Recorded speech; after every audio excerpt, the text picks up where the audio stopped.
बस है ना।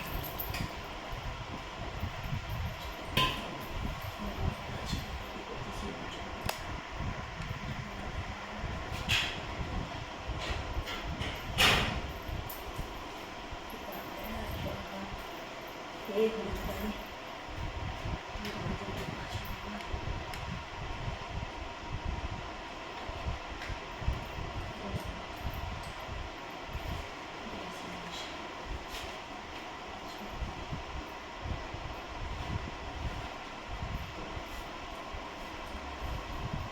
इसके तो पता होगा कि बता है।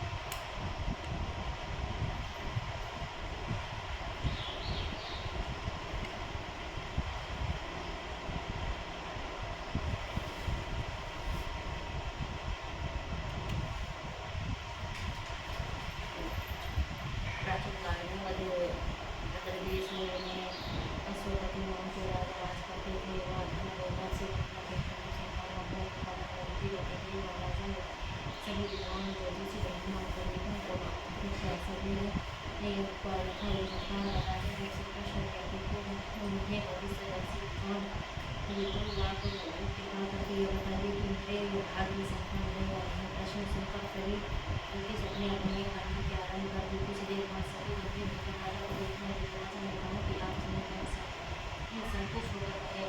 तब ज्योतिष बोले, हे राजा, आपके प्रश्न का उत्तर शंका मिटने वाला है नहीं है, फिर भी हम बताते हैं कि आपके यहाँ केवल एक ही संतान कन्या के रूप में उत्पन्न हुआ। अत्यंत रूपमान और बुद्धिमान धर्मपरायण कन्या की, परंतु आपने विवाह के एक वर्ष पश्चात ही विधवा हो जाएगी। यही विधि का विधान है। ज्योतिषी की भविष्यवाणी सुनकर राजा ने बहुत दुखी हुए। कालांतरण में राजा ने एक कन्या उत्पन्न की। कन्या का नाम सावित्री रखा। वह जंगलों की कला के समान नृत्य करते रहने लगे। जब वो कन्या विवाह का योग होगी तब राजा उसके विवाह का निर्णय सोचकर बहुत दुखी हुए। वे विचारने लगे कि कुछ बचाव का प्रयास किया जाए। ऐसा सोचते सोचते उन्होंने महाराज जी का आह्वान किया और उन्हें सारी बात बता दी। महाराज जी कुछ पर विचार कर बोले, हे राजा, तुम अपनी कन्या के विवाह का दायित्व उसी पर छोड़ दो। तुम अपनी कन्या से कहो कि वह अपनी व्यवसायिक में घर तलाश करे। हमारी कन्या पूछे कि युवक को अपना भावी पति स्वीकार करे तो उसी के साथ उसका विवाह कर दो। राजा ने अपनी कन्या को दिया से नारद जी द्वारा कही गई सारी बातें पूछी है बताकर पूछा, हे पुत्री, तुम्हारा क्या विचार है? सावित्री ने कहा, हे पिताजी, मैं नारद जी के आदेश का पालन करूँगी। सावित्री अपनी सखी सहेली दासियों और चरों से भावी पति को खोजने के लिए निकल पड़ी। अनेक पार कर सावित्री एक छोटे से रमणीक जंगल में पहुंची। कुछ देर वह एक वृक्ष के नीचे विश्राम करने लगी। उस वृक्ष पर उसने एक सुंदर युवक को देखा जो वृक्ष के डाल पर बैठकर किनारे से लकड़ी काट रहा था। उसे देखकर सावित्री में धन्य हो गई। सावित्री ने अपने अनुचरों द्वारा एक उस युवक को भेजा। सावित्री द्वारा बुलाए जाने पर युवक उसके पास आ पहुंचा। सावित्री द्वारा पूछे जाने पर युवक ने कहा, मेरा नाम सत्यवान है। ऐसे जंगल में अपने अंतिम माता पिता के साथ रहता हूँ। मैं बहुत दरिद्र हूँ। अपने जीवन निर्वाह के लिए मैं जंगल से लकड़ी काट कर बाजार में बेचता हूँ। अब कहिए मैं आपकी क्या सेवा करूँ? सत्यवान की शालीनता, शिष्टता और अष्टवादियों से प्रभावित होकर सावित्री ने उसके सामने विवाह का प्रस्ताव रखा। सावित्री का प्रस्ताव सुनकर सत्यवान ने कोमल स्वर में कहा कि हे राजकुमारी, मेरे साथ विवाह करके आप दुखी और संकटों से घिर जाएंगे। उसके बाद सावित्री बार बार विवाह का आग्रह करने लगी। सत्यवान ने उनके बार बार समझाने पर जब सावित्री नहीं मानी तो सत्यवान ने कहा, सभी की मेरी प्रिया है, वह मेरे माता पिता है, आप उसके पास चले। सत्यवान की बात सुनकर सावित्री उसकी कुटिया में गई और सत्यवान के अंतिम माता पिता ने भी सावित्री को हर प्रकार से समझाने की चेष्टा की, परंतु सावित्री नहीं मानी। आखिरकार सत्यवान तथा उसके माता पिता ने विवाह का स्वीकृति दे दी।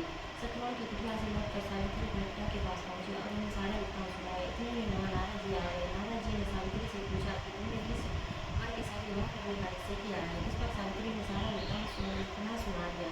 नारद जी बोले, सत्यवान और एक गुणवान धर्मात्मा विद्वान समस्त शास्त्रों का ज्ञाता तथा सत्य बोलने वाला सज्जन युवक है। इतने गुण होते हुए भी उसमें एक भारी दोष है कि वह विवाह अल्पायु है। वह विवाह के पश्चात में भी मृत्यु का प्राप्त हो जाएगा। तथा सावित्री, तुम अपने लिए किसी अन्य युवक को चुन लो। नारद जी ने बात सुनकर सावित्री बोली, हे नारद जी, हिंदू नारी जीवन में एक ही बार पति का चुनाव करती है। मैं सत्यवान को अपना पति चुन चुकी हूँ। अब मृत्यु के भय से मैं अपने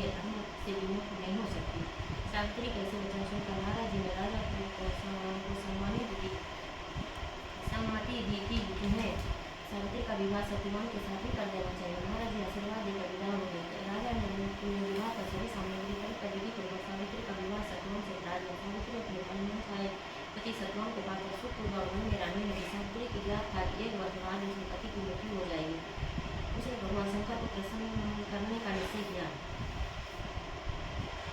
क्योंकि यदि शंकर जी को प्रसन्न कर लिया जाए तो विधि के विधान को भी विजय पाई जा सकती है।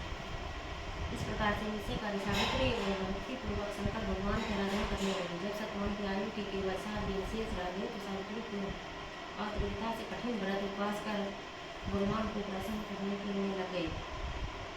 उसकी भक्ति से प्रसन्न होकर भगवान शंकर ने उसे दर्शन दिया। बोले, मैं तुम्हारी भक्ति से प्रसन्न हूँ, मुझसे कोई भी वरदान मांगो। सावित्री बोली, भगवान मेरे पति की आयु के कुछ ही दिन शेष बचे हैं, कृपा कर उसकी जीवन का रक्षा कर कोई उपाय बताइए। भगवान शंकर बोले, कल ज्येष्ठ की अमावस्या के दिन भक्तिपूर्वक वट वृक्ष की पूजा करने से तुम्हारी मनोकामना पूर्ण होगी। सावित्री ने वट वृक्ष की भक्तिपूर्वक पूजा की। रात्रि जागरण की अगला दिन महाराज ने सत्यवान की मृत्यु को बताया।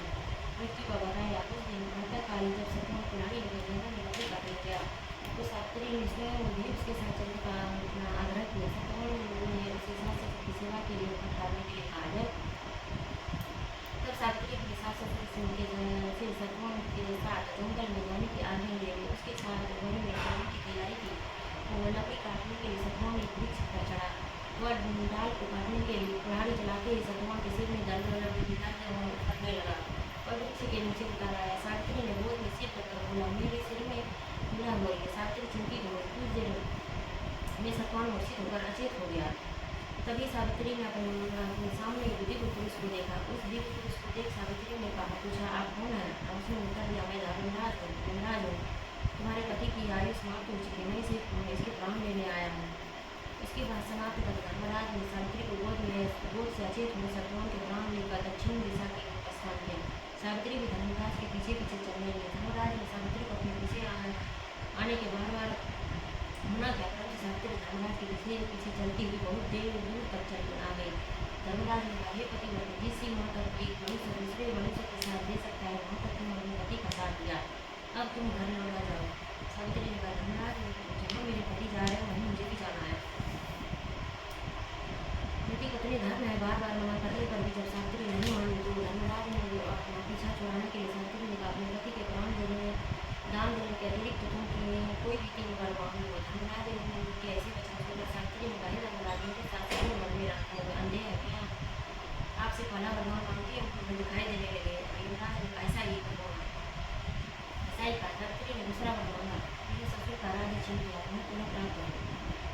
धर्मराज ने उसे भी स्वीकार करते हुए कहा कि अतः अंत में सावित्री ने तीसरे वर मांगते हुए कहा, मेरे प्रतिकूल की भलाई के लिए आप मुझे 100 भाई और वरदान दीजिए। ऐसे भी धर्मराज ने साफ से स्वीकार कर लिया। सावित्री को लौट जाने के लिए कहकर आगे बढ़ने लगा। धर्मराज ने जब पीछे मुड़कर देखा तो सावित्री अभी भी उसके पीछे पीछे आ रही थी। सावित्री की ऐसी निष्ठा और उत्कृष्ट संकल्प देखकर युवराज जी का दिल पसीज गया। उसने सावित्री जी से एक और वर मांगने के लिए कहा। पहले 3 वरदान पाकर सावित्री ने अपने सास ससुर कुल प्रतिकूल दोनों को कल्याण कर दिया। अब अपनी भलाई को सोचते हुए उसने सत्यवान से 100 पुत्र होने का वर मांगा। यमराज ने कहा, यह वरदान देकर आगे हो गया।